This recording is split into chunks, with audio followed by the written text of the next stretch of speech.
jan ki kuwi kuwi jan kuwi enak-enak dipangan ya Allah gurih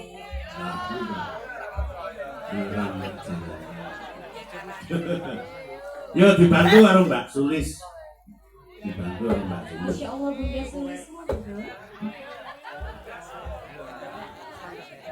lek Kiki ki rada ngeyel lek Sulis kuwi cara wong Tiban senengane tadah manut Pak kula manut nggih ngaturaken wilujeng dalu Mak Cangi Mbak nggih wilujeng dalu Mbak Sulis nggih ngaturaken wilujeng dalu dumateng sedaya pamirsa sedaya ngapunten menika sami serampangan menika amargi kula menika wareken mangan tahu Kediri Pak tahu Kediri iki pancen gurih tenan wis tahu Kediri rong tahun iki wah sange sewa niku kakan tempe wonten Trenggalek kula wingi lho oh Kak Lah mabune supo makan tempe. Mambung ya supo. Nganggo bawa ya nak tembange ali-ali nganggo parete songo. Dibawani langgam ali-ali iki tembang ki suwe ora diaturke. Wong iki kudu gemati karo tembang-tembang lawas. Aja pahanek sing anyar sing lawas jan ditinggal iki mesake ngono. Ali-ali nggih, Pak. Nah, jenang kula. Jenang apa nggih rada gerok to, Pak? Aku ora gerok iki turuku mau mergo jam 3. Ngoten. Jenang niku ampun kali jamu. Kula nak pun Aku jamu lho, Nduk. Pun kula warai to nika jamune niku ragi, terus cengkeh kali cengkur. Kencur. Nah. Cengkeh arep cengkur. Nggih, diombe niku. Nah, gulane batu. Gula batu sing kuntel nika. Nah. Godhog. Niku nambani gerok niku, Pak. Iki mau kakean gas. Sami kok nggih, Pak? Apa turu dhisik? Mbok menawa ajeng ngajak ngomong-ngomongan riyen kok. Jenang kula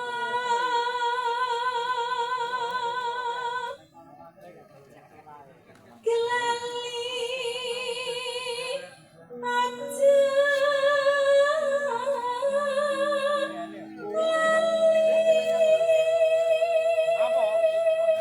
Bagus. Iki aja lali.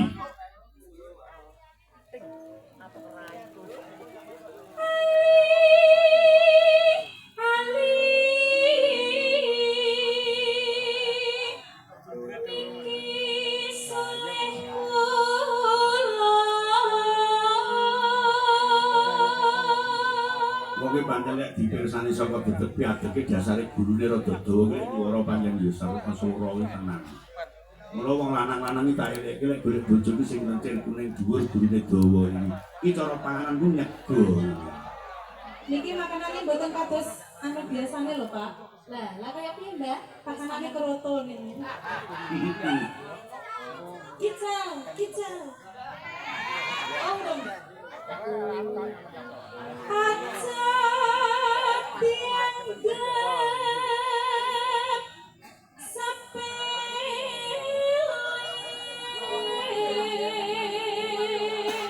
Wis mujudake pesemon wong iki aja sok nyepelake karo ing liyan merga wong iki durung karuan utawa durung mesti.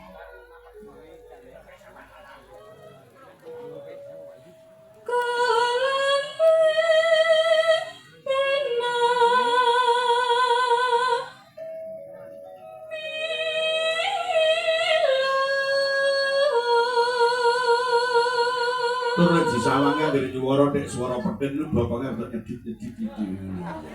Oh, kicau. Murah aku tunjuke ta itu ya. Terkontrasepsi. Terkontaminasi, Pak. Kalau aku pada kali terkontrasepsi yo nyapa? Terkontaminasi kita awakmu aku terkontrasepsi.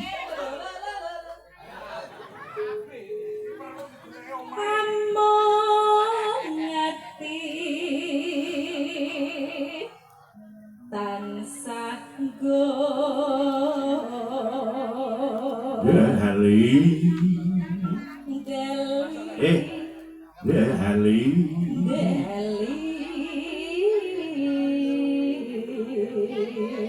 jadi diongkek riyen to Pak diongkek kok ngisor diongkek nyang dhuwur penak Dali rasa jajal iki adik iki iso ora jan iso ora apa ongkek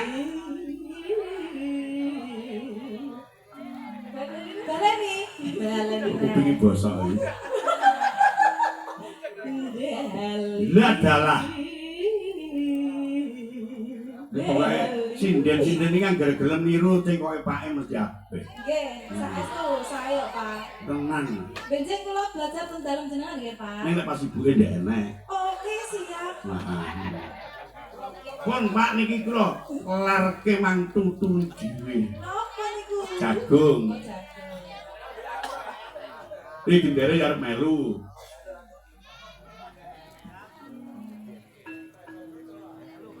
yen dadi lara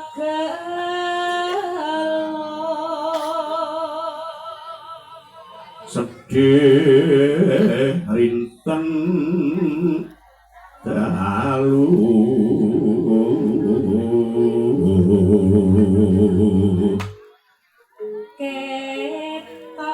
ketoken kewala Mas berhenti dalem sayang oh senes bojone nggih mboten purun nyawi to Pak ayo anu apa niki gadah pasangan piyambak menawi Mas Klenting menika pasanganipun Mbak Lilis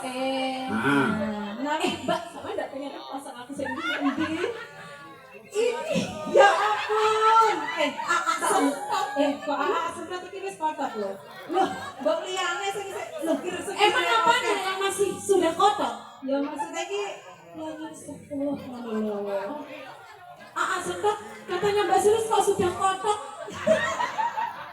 hati-hati lho nek muni kotak ngantek keprotol sentot kok sentot lho masih kuat menika sampun keple apa nih Mbak semangatnya itu loh enggak kayak yang muda-muda enggak apa-apa nanti aku semangatin tak ajak kicau sih langsung dana enggak apa-apa nom-nomane Pak Sentot iki kaya koko-koko piye ya ampun percaya deh terus yen tau karo ibuku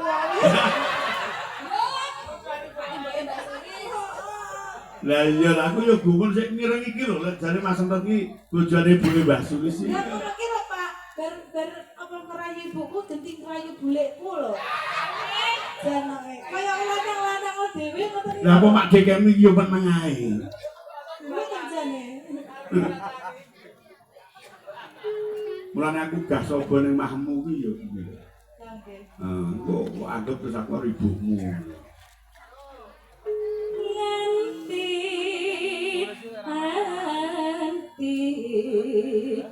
besok apa bakal bali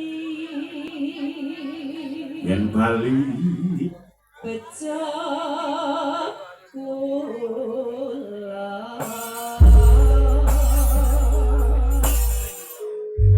Gus langgam ali-ali alusan kaya ngapa dados ngagem mali miku pamrih ajani marang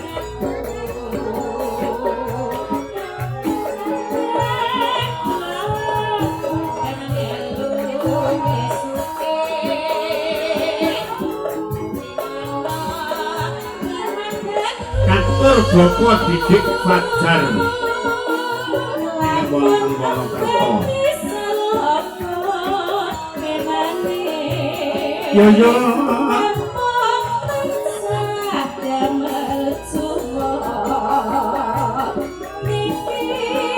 Antri ye, tansah mandiyo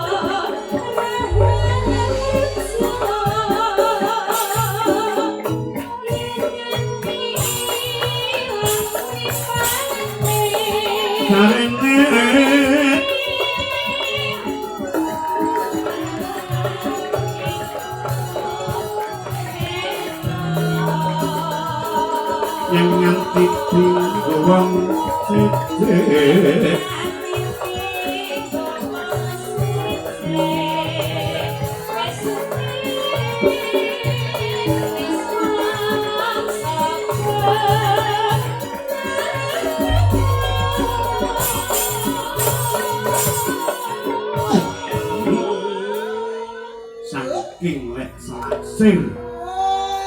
Selasir napa Pak E? Selasir iki ya ngono sing numpang dadine ya ngono.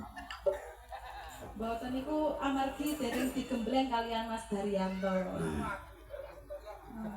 Oh, subuh. Oh nggih niki tugasnya panjenengan Pak Sempat gembleng Dik Kiki. Sempat gembleng ya besok. Wes langsung ke inti. Sampai itu ngerti loh, ada salah satu rombongan penggembleng ulung ada. Ya ini menang. Sinten Pak? Dibuat di Depi. Masya Allah, bacados. Mas Devi nama Mas Ebe. Loro ki padha ae tunggal tutup. Niku nggih dadi gemblengannya dadi, Pak. Ajeng rek iso gembleng dadi ki aku. Oh, ngoten. Lanjut ya, Pak. Nah, pilihanku meripat biru. Ya. Pilihanku meripat biru pamrih. Yo.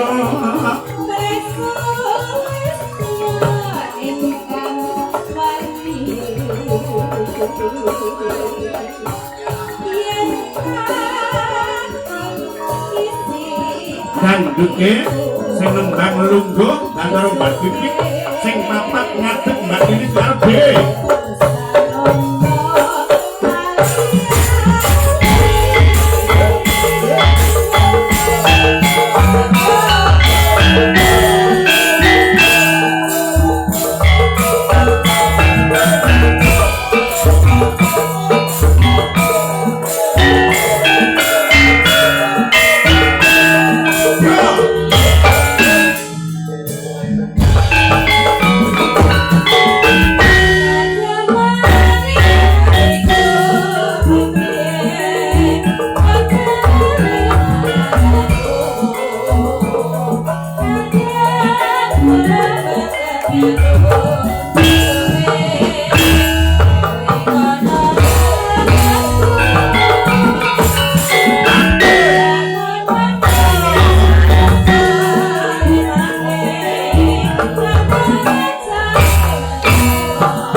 siji. Iya.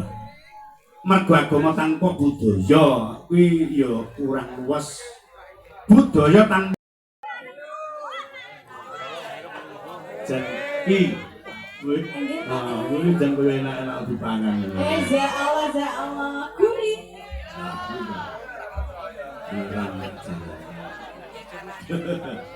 Yo dibantu karo Mbak Sulis.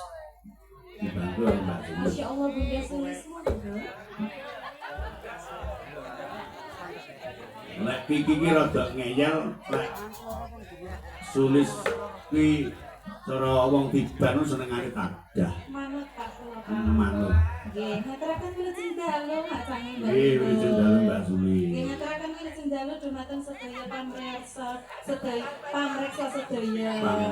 Ngapunten menika sami serampangan menika amargi kula menika wareken mangan tahu Kediri, Pak. Nggih. Tahu Kediri iki pancen gurih tenan.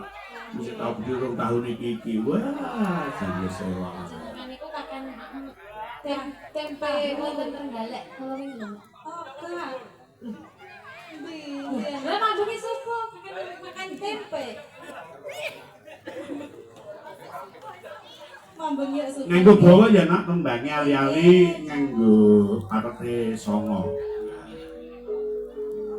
Dibawani langgam ali-ali iki tembang ki suwe ora diaturke. Wong iki kudu gemati karo tembang-tembang lawas. Aja pahanek sing anyar sing lawas jan ditinggal iki mesake ngono. Ali-ali nggih, Pak. Nah, jenang kula. Jenengan apa nggih rada gerok to, Pak? Aku ora delok iki turuku mau mergo jam 3. Ngoten. Jenengan niku ampun kali jamu. Kula nak pun Aku jamu lho, Nduk. pun kula warai to nika jamune niku ragi, terus cengkeh kali cengkur. Kencur. Kencur. Nah, cengkeh arep cengkur. Nggih, diombe niku. Nah, gulane batu. Gula batu sing kuwentel nika. Nah, godhog. Niku nambani gerok niku, Pak. Iki mau kakean gas. Sami kok nggih, Pak. Apa turu dhisik? Mbok menawa Nah, ajeng ngajak ngomong-ngomongan riyen kok. Nah. Jenang kula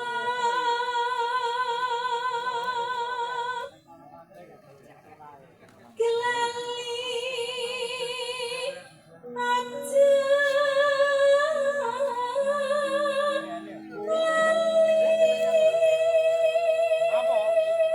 Bagus.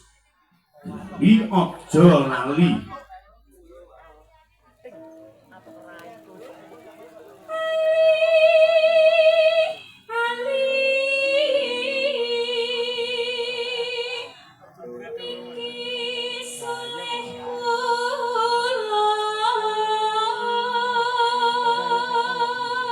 Wong ki pancen nek dipirsani saka bebek piadeke dasare gurune rada dawa kuwi swara panjang ya sareng swara kuwi tenan.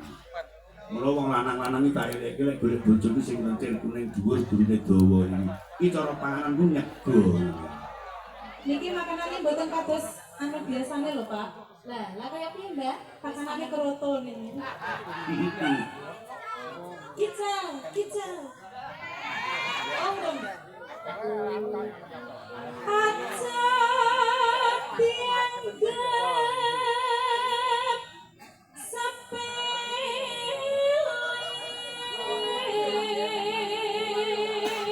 Wis mujudake pesemon wong iki aja sok nyepelake karo ing liyan merga wong iki durung karuan utawa durung mesti.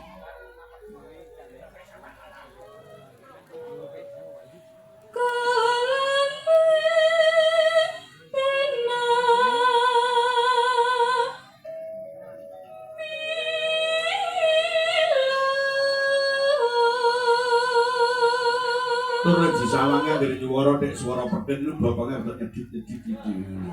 Oh, kicau. Murah aku joget ae to ya. Terkontrasepsi. Terkontaminasi, Pak. Kalau aku baca terkontrasepsi yo nyapo. Terkontaminasi lah awakmu aku terkontrasepsi.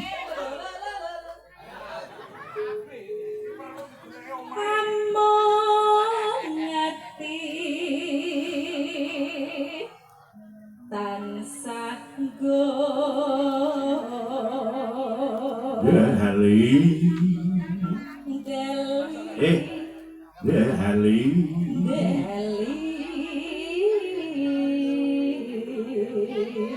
Jadi diongkek riyen to, Pak. diongkek kok ngisor diongkek nyang dhuwur penak. Deli. Rasa. Jajal iki adik iki. Iso ora, Jan? Iso ora? Apa? Ongkek. Baleni. Kupingi bosok iki. Deli. Lah dalah.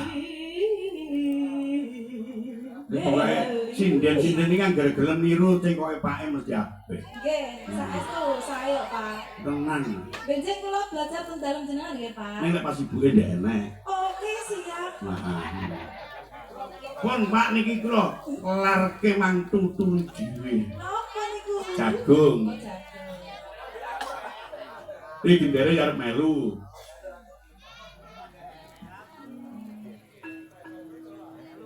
Yen dadi lara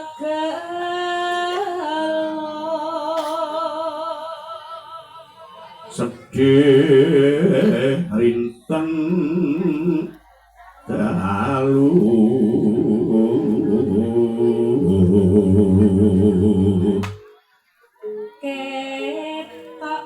ketoken kewalan Mas berhenti dalem sayang. Oh, senes bojone nggih mboten purun nyawi to, Pak. ayo Anu apa? Niki gadah pasangan piyambak-piyambak menawi Mas Klenting menika pasanganipun Mbak Lilis. Menawi Mbak sama ndak pengen pasang aku sing ndi? Ini ya ampun. Kok semprot iki wis kotor lho.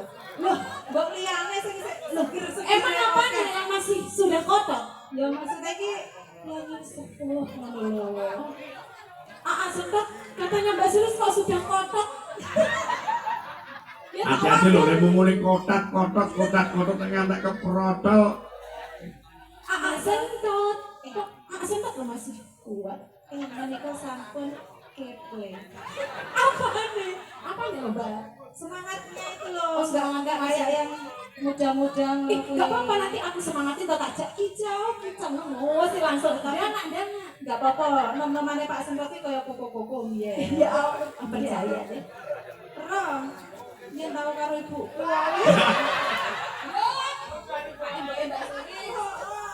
Lah iya aku yo gumun sik ngireng iki lho lek jare Mas Semprot iki bojone ibuke Mbah Sulis iki. Ya ngono ki lho Pak. Bar apa ngerayu ibuku genting ngerayu bulekku lho. Janenge kaya lanang-lanang dhewe ngoten iki. Lah apa mak dekemi yo meneng ae. Kuwi kerjane. Mulane aku gah sapa ning mahmu iki yo. Oke. Kok anggap terus aku karo ibumu. Nanti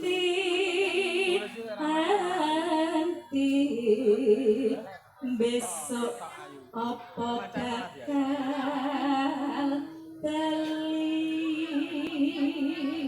Yen bali bejo kula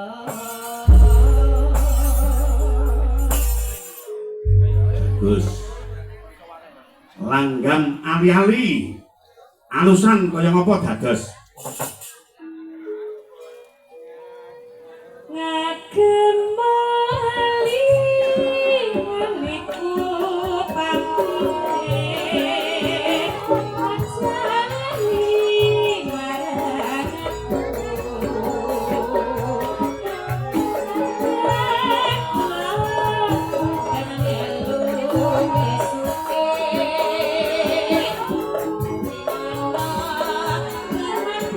katur bapa didik fajar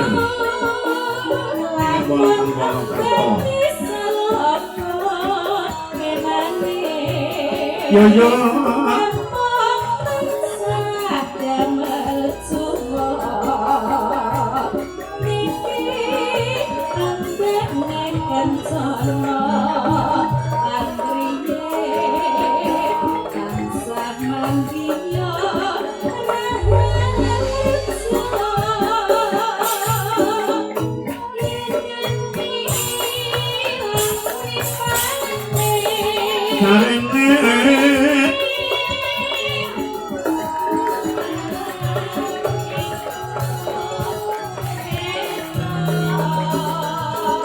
yang nganti dinggo wong sithik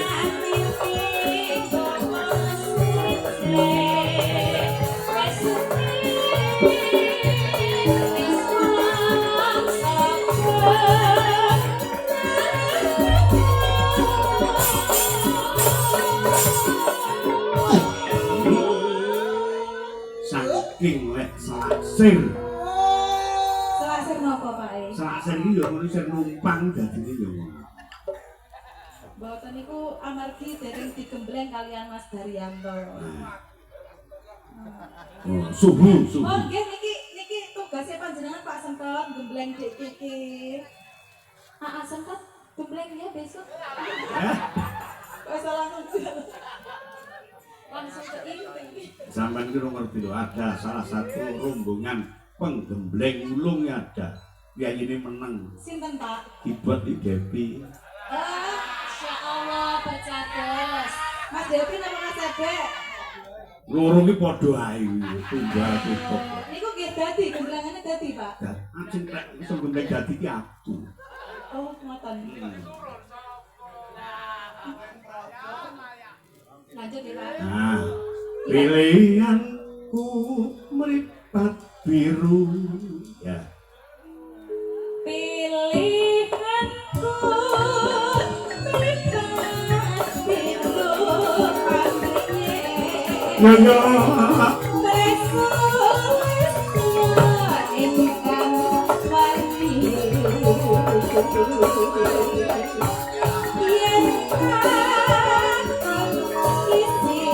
Dangduke sing nembang lungguh dan karo Mbak Pipik sing papat ngadeg Mbak Lili Garbe.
agama budaya tetep nyawiji. Iya. Mergo agama tanpa budaya kuwi ya kurang luas. Budaya tanpa